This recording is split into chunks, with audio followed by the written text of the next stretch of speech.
भारत दुनिया का पहला ऐसा देश माना जाता है जहां वैज्ञानिक भावना को विकसित करने, मानवता को बढ़ाने और वैज्ञानिक जिज्ञासा और सुधार के लिए संविधान में विशेष प्रावधान किया गया है।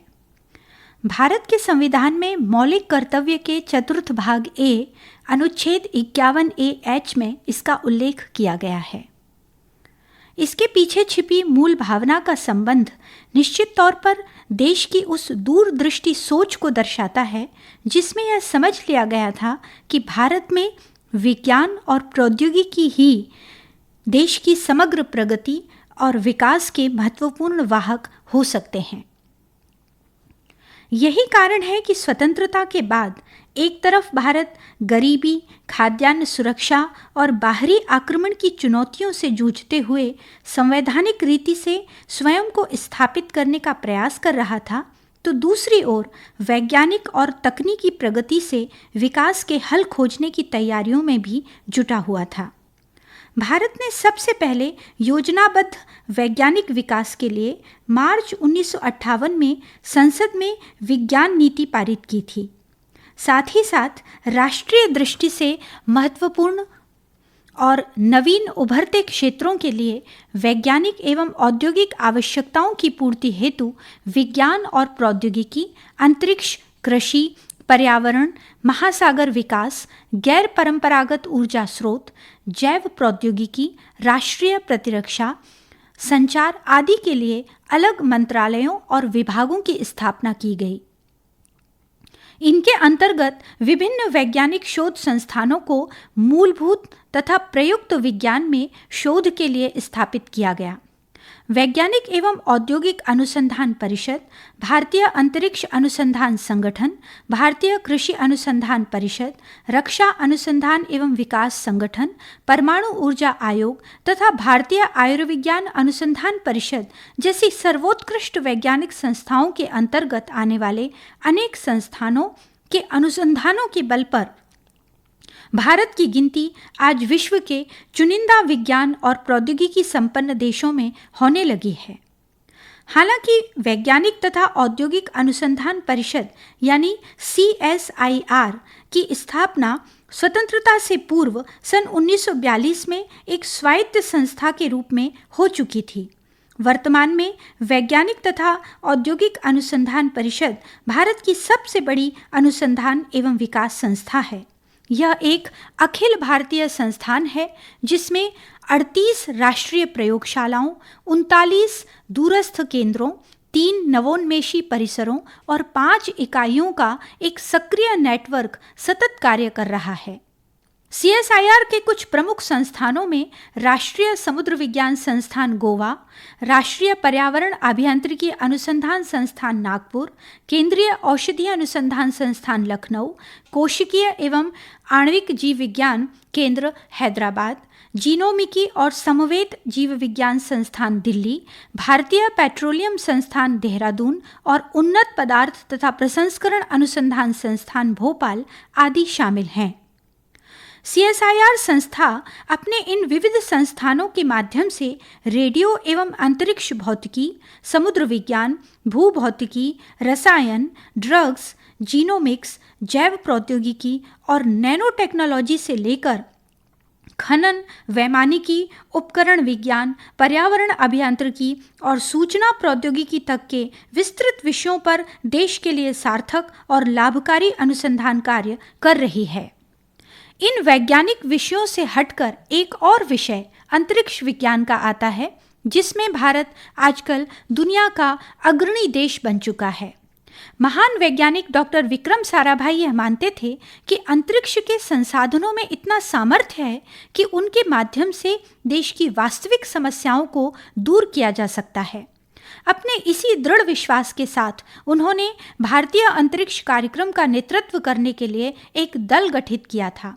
इसके बाद वर्ष 1969 में भारतीय अंतरिक्ष अनुसंधान संगठन यानी इसरो की स्थापना हुई, जो भारत सरकार की अंतरिक्ष एजेंसी है। इसरो के प्रमुख संस्थानों में अंतरिक्ष उपयोग केंद्र अहमदाबाद, UR राव उपग्रह केंद्र बेंगलुरु, एंट्रिक्स कॉरपोरेशन लिमिटेड एवं इसरो जड़त्वीय प्रणाली इकाई तिरुवनंतपुरम आदि शामिल हैं। इसरो ने राष्ट्र और आम जनता की सेवा के लिए अंतरिक्ष विज्ञान को एक नई पहचान दी है। इसरो के पास संचार उपग्रह तथा सुदूर संवेदन उपग्रहों का बृहत्तम समूह है, जिनके द्वारा वह राष्ट्रीय और अंतर्राष्ट्रीय स्तर पर द्रुत तथा विश्वसनीय संचार एवं भूप्रेक्षण की बढ़ती मांग को पूरा करने में सक्षम है। इसरो देश को प्रसारण, संचार, मौसम पूर्वानुमान, आपदा प्रबंधन उपकरण, भौगोलिक सूचना प्रणाली, मानचित्रण, नौवहन, सुदूर चिकित्सा आदि की सुविधाएं प्रदान करता है। चंद्रयान, मंगलयान और गगनयान जैसे सफल इसरो मिशनों ने अंतरिक्ष के क्षेत्र में भारत का गौरव बढ़ाया है। भारत की एक और महत्वपूर्ण वैज्ञानिक संस्था है भारतीय कृषि अनुसंधान परिषद यानी ICAR। यह कृषि एवं किसान कल्याण मंत्रालय भारत सरकार के कृषि अनुसंधान और शिक्षा विभाग के तहत एक स्वायत्तशासी संस्था है। सोसाइटी पंजीकरण अधिनियम 1860 के अंतर्गत पंजीकरण सोसाइटी के रूप में 16 जुलाई 1929 को इसकी स्थापना की गई थी। ICAR देश भर में बागवानी, मत्स्य पालन और पशु विज्ञान सहित कृषि में अनुसंधान एवं शिक्षा के समन्वयन, मार्गदर्शन और प्रबंधन करने वाली सर्वोच्च संस्था है। अपने 102 ICAR संस्थानों व राज्यों के 71 कृषि विश्वविद्यालयों सहित लगभग 716 कृषि विज्ञान केंद्रों वाली यह संस्था दुनिया में सबसे बड़ी राष्ट्रीय कृषि प्रणालियों में से एक है। कृषि में उच्च शिक्षा के क्षेत्र में उत्कृष्टता बढ़ाने में ICAR की महत्वपूर्ण भूमिका रही है। ICAR के वैज्ञानिकों के अनुसंधान के कारण भारत आज अतिरिक्त खाद्यान्न उत्पादन वाला देश बन गया है। भोजन आपूर्ति के साथ ही देश की सुरक्षा भी बेहद अहमियत रखती है। अतः इसके लिए भारत की रक्षा से जुड़े अनुसंधान कार्यों हेतु एक और अग्रणी संस्था रक्षा अनुसंधान एवं विकास संगठन यानी DRDO सदैव तत्परता से काम करती आई है। यह वैज्ञानिक संस्था भारतीय रक्षा मंत्रालय की एक आनुषंगिक इकाई के रूप में काम करती है।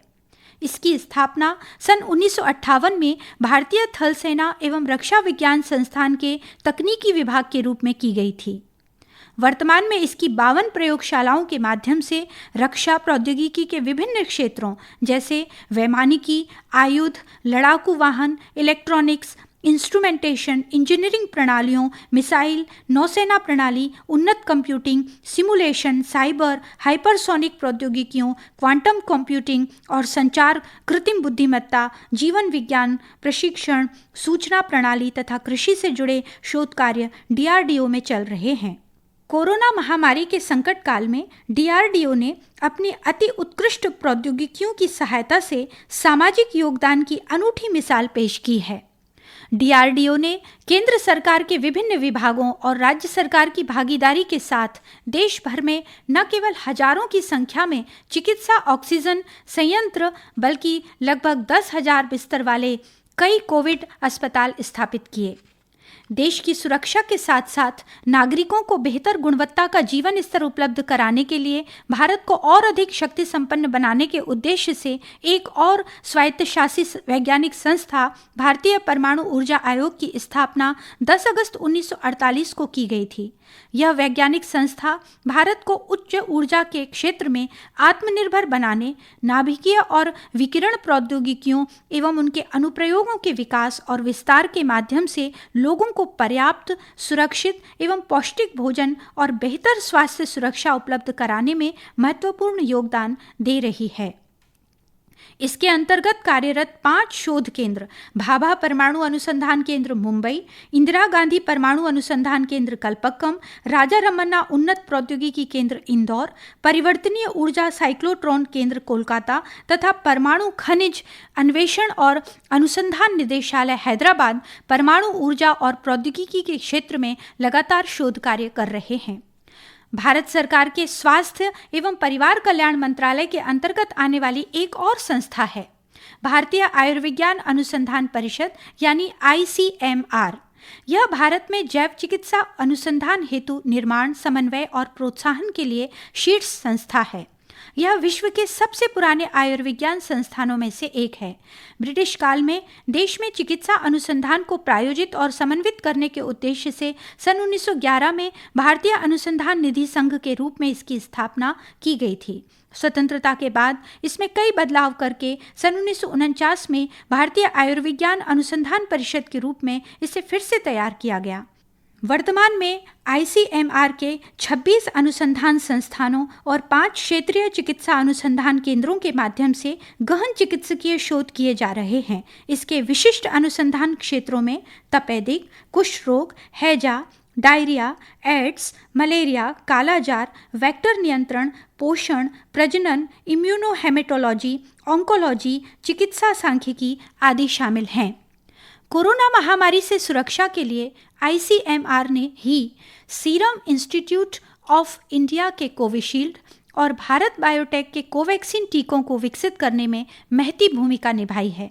इन महत्वपूर्ण वैज्ञानिक संस्थाओं के साथ साथ कुछ और भी भारतीय वैज्ञानिक शिक्षा एवं शोध से जुड़े संस्थान जैसे भारतीय विज्ञान संस्थान बेंगलुरु, भारतीय विज्ञान शिक्षा और अनुसंधान संस्थान आइजर, भाभा परमाणु अनुसंधान केंद्र मुंबई, टाटा मूलभूत अनुसंधान संस्थान मुंबई, वाडिया हिमालय भूविज्ञान संस्थान देहरादून, राष्ट्रीय ध्रुवीय एवं समुद्र अनुसंधान केंद्र गोवा आदि भी हैं जो विज्ञान के विभिन्न क्षेत्रों में उच्च शिक्षा देने और शोध कार्य करने में लगे हुए हैं। इसके अलावा देश के 23 भारतीय प्रौद्योगिकी संस्थान यानी IIT, 31 राष्ट्रीय प्रौद्योगिकी संस्थान यानी NIT, 595 भारतीय चिकित्सा महाविद्यालय, 789 भारतीय विश्वविद्यालय भी हैं जिनमें विज्ञान और प्रौद्योगिकी की उच्च शिक्षा दी जाती है और अनुसंधान कार्य किए जाते हैं। इन वैज्ञानिक संस्थाओं और संस्थानों में उन्नतिशील नवाचार, स्वदेशीकरण, प्रौद्योगिकी विकास और उनके अनुप्रयोगों से जुड़ी उच्च शिक्षा और शोधों ने देश की सामाजिक और आर्थिक प्रगति के साथ साथ आम नागरिक के जीवन की गुणवत्ता में उल्लेखनीय सुधार किए हैं। इनके कारण ही भारत तेजी से वैज्ञानिक और प्रौद्योगिकी विकास की ओर अग्रसर है।